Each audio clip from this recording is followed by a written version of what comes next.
Dans cette vidéo, nous allons voir comment créer une nomenclature. Alors, vous savez qu'avec un dessin d'ensemble, nous avons toujours une nomenclature. Alors, c'est quoi une nomenclature? Rappelez-vous, c'est un tableau, comme vous voyez ici, dans lequel on retrouve donc la liste des pièces qui constituent notre mécanisme. Et donc, chaque pièce a un repère. Plus le nom de la pièce et vous avez une colonne aussi qui précise le nombre pour chaque pièce ici dans le mécanisme. Alors,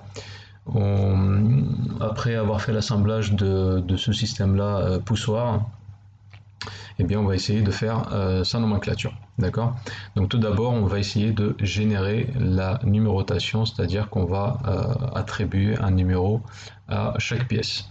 Pour ça, vous allez sur cette icône ici, qui s'appelle tout simplement générer la numérotation. Donc, lorsqu'on va activer cette fonction, il va falloir aller choisir le produit, enfin en tout cas préciser pour quel produit on veut générer la numérotation, et nous on veut le faire justement pour ici ce produit là, d'accord. Donc moi je ne l'ai pas renommé au départ, hein, je ne l'avais pas appelé poussoir, j'avais laissé le nom qui était attribué par défaut. Donc je clique sur le nom du produit, et là j'ai cette petite fenêtre qui s'ouvre, et on a le choix entre des numéros ou alors des lettres, d'accord.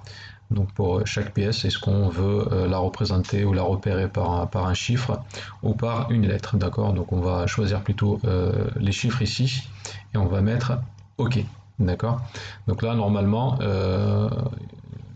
on vient d'attribuer un numéro à chacune des pièces. Alors les numéros, c'est tout simple, hein, donc ils vont être attribués en fonction de la liste que l'on a ici. Donc normalement le corps, c'est notre pièce numéro 1 qu'on a importée. Donc si je fais un clic droit sur le corps, ici, propriété d'un produit, eh bien on voit que le numéro pour cette pièce-là, c'est bien le numéro 1. D'accord. Si je vais par exemple, tiens, pour le ressort, ici le numéro 4, clic droit, propriété, on voit qu'elle a le numéro 4, ainsi de suite jusqu'à la dernière pièce. D'accord. Donc là pour l'instant on vient juste d'attribuer donc un numéro à chaque pièce. Maintenant on va créer la nomenclature. Pour ça on va dans ici le menu, on va dans analyse et nomenclature. Donc vous allez avoir ici d'ailleurs j'ai une petite erreur, je ne sais pas si vous avez remarqué, j'ai une nomenclature au ressort. Donc on va annuler, parce que là j'avais sélectionné le ressort, il faut bien justement sélectionner le produit, parce qu'on veut créer la nomenclature de notre produit et non pas d'une pièce, d'accord. Donc d'abord on sélectionne le produit pour lequel on veut créer la nomenclature, on fait analyse, nomenclature, et là on retrouve justement donc l'ensemble des pièces qui constituent notre produit. Ok. Alors ici vous avez deux parties, on va dire, d'accord. Donc la première partie ici, c'est la nomenclature de notre produit ici, donc du poussoir. Si vous avez rentré poussoir, vous avez poussoir ici. Et en dessous, ça c'est au cas où vous avez fait un assemblage avec des sous-ensembles. Donc si on avait par exemple des pièces et un sous-ensemble, je vous rappelle ce que c'est qu'un sous-ensemble, c'est un groupe de pièces, et bien là on aurait eu la liste uniquement de ce groupe de pièces. Donc pour l'instant nous on n'a pas de groupe de pièces ici, on n'a pas de sous-ensemble, on n'a que notre liste de pièces, donc il n'y a que cette partie là qui nous intéresse, où l'on retrouve justement donc toutes nos pièces. Donc ça va de 1 jusqu'à 7. Donc si je compte le nombre de pièces ici, j'ai 3, 6, pardon, ça va pas jusqu'à 7, hein, j'ai dit une bêtise, ça va jusqu'à 9. Donc 3, 6, 9. On a 9 pièces ici, donc j'ai un numéro, donc il va de 1 jusqu'à 9. Et on retrouve ici les noms de nos pièces qu'on a rentrées lorsqu'on avait conçu les pièces à part. On les avait enregistrées sous ces noms-là et les noms apparaissent ici. D'accord. Alors sachez que vous pouvez toujours définir le format de votre nomenclature. Dans ce cas-là, il faut aller ici dans définition des formats. Et là, en fait, vous avez beaucoup de propriétés que vous pouvez afficher ou cacher. D'accord.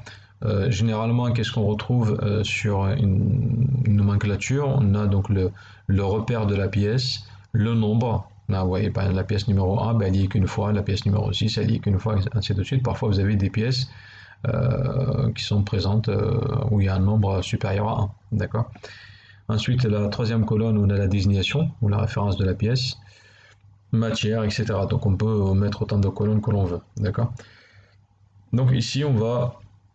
Alors, comme je l'avais déjà fait pour un autre exercice avant, donc j'ai gardé ces caractéristiques-là, enfin ces propriétés-là, pardon. On a le numéro de la pièce, donc le numéro, ça représente ici le repère, hein, c'est la même chose.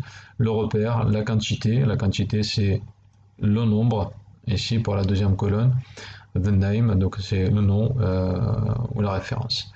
Ok, donc on peut même garder, alors pour afficher ou comment dire, Je vous donne le premier résultat. oula, ouais, mon téléphone. Alors pour afficher ou cacher une propriété, donc il suffit de sélectionner, hein. Par exemple, si je veux cacher cette propriété-là, bah, je la bascule par la petite flèche ici vers la droite, hop, elle est cachée. D'accord. Si j'ai besoin de, de faire afficher ici une autre propriété, bah, je prends celle-là par exemple, je la balance, hop, elle apparaît. Donc ça veut dire que dans ma nomenclature, je vais avoir ces quatre éléments-là. D'accord. Voilà. Donc une fois que vous avez choisi les propriétés à afficher, vous faites OK. Et du coup, les quatre propriétés, les voilà. Donc on a le numéro, la quantité, le nom, et puis celui que je viens de modifier, donc la description du produit. Ensuite, une fois que vous avez défini donc les propriétés ou modifié votre format, il faut enregistrer dans ce cas-là votre nomenclature. Donc vous faites enregistrer sous et ensuite vous allez devoir rentrer ici le nom du fichier. Alors ce que je vous conseille de faire, c'est de rentrer le nom. Par exemple, vous avez poussoir, hein, donc votre système il s'appelait poussoir, j'avais oublié de le changer au départ. Donc vous allez mettre par exemple poussoir, le même nom que le produit, tiré hein, avec la touche 8, et vous mettez la nomenclature ici, nomenclature. Voilà. Puis après, vous choisissez dans quel dossier vous voulez l'enregistrer. Là, vous avez le type de fichier, d'accord. Soit vous pouvez l'enregistrer sous forme d'un fichier texte, HTML ou alors un fichier Excel, d'accord. Donc, je vais choisir ici enregistrer la nomenclature sous forme d'un fichier Excel, ok. Et j'enregistre. Qu'est-ce qu'il me dit? Ouais, c'est ici, pardon. Voilà, donc j'enregistre. Voilà, ça rame un petit peu. Bon, ok, voilà, une fois que l'enregistré, bah, j'ai terminé, donc je clique sur OK.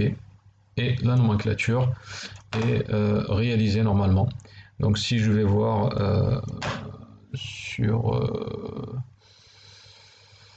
mon dossier, j'ai dû l'enregistrer quelque part par ici. Voilà, je l'ai appelé poussoir en nomenclature, donc fichier Excel. Je l'ouvre et j'ai ici ma nomenclature où j'ai la colonne des numéros, hein. Donc après on peut retravailler le tableau si vous voulez ici. La quantité pareil. J'ai le nom, mais l'esprit chiffre j'avais rien rentré donc j'ai rien, d'accord. Mais en fait on peut retravailler ici le tableau, donc vous connaissez sûrement donc le fichier Excel, c'est pas très compliqué. Voilà pour la réalisation d'une nomenclature.